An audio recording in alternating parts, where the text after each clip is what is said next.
My theory is a lot safer and it goes like this. When Bethesda titles their expansions for their games, it's usually named after a faction or a location, with at least one exception. Judging by the name, Shattered Space, it sounds more like a location than a faction.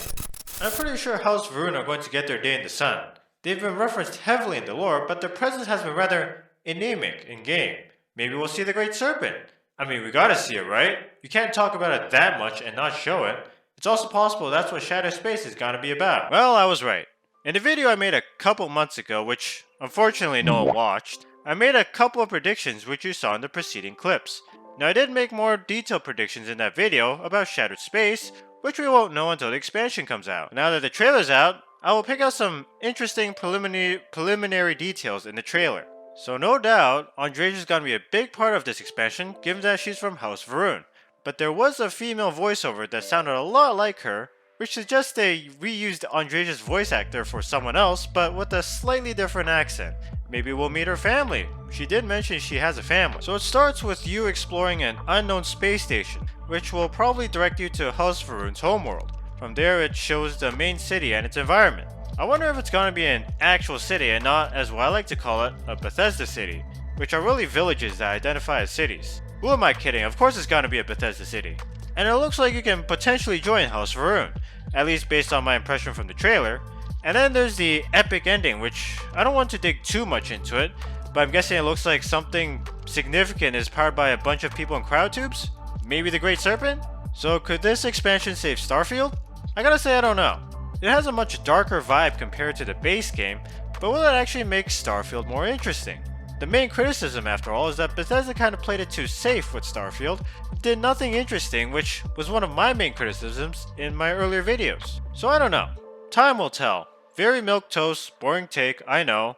I'm certainly looking forward to playing it, but the trailer doesn't show me anything that gives me confidence that this is the one.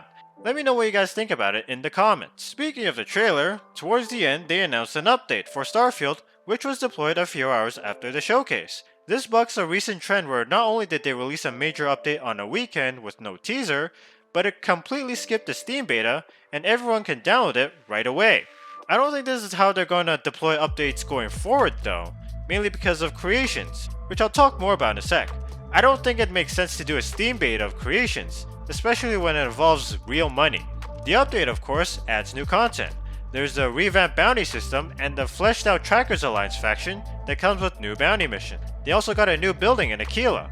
I'll explore these new additions and changes in a future video, so subscribe and ring that bell so you don't miss that. They also now let you upgrade and modify your melee weapons on workbenches, which is great, but I would also like more melee weapons as well. I hope they don't rely on modders for that. Oh yeah, and they're also giving us the ability to craft our own ammo as well, which if you play and loot enough, you might not need to do that.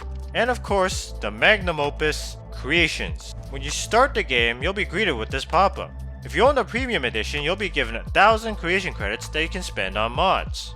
Browsing through the mods, if you see a gear icon, that means it's made by Bethesda, or at least the verified creators working within Bethesda Studios. One of those mods is the Vulture, which was advertised in the trailer and the update video.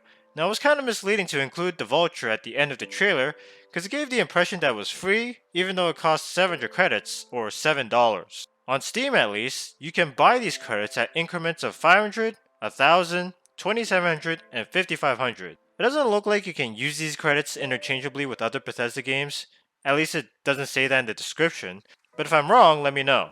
I will say though, that at least some of these mods look pretty good.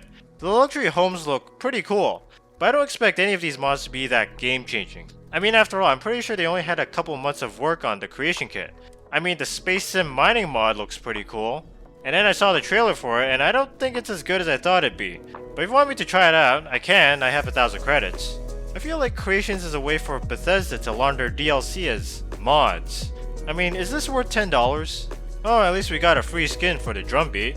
But given that the creation kit just came out, there's a lot of minor mods in Creations, so hopefully we'll see better stuff over time. Speaking of which, the creation kit is available right now for everyone to use for free.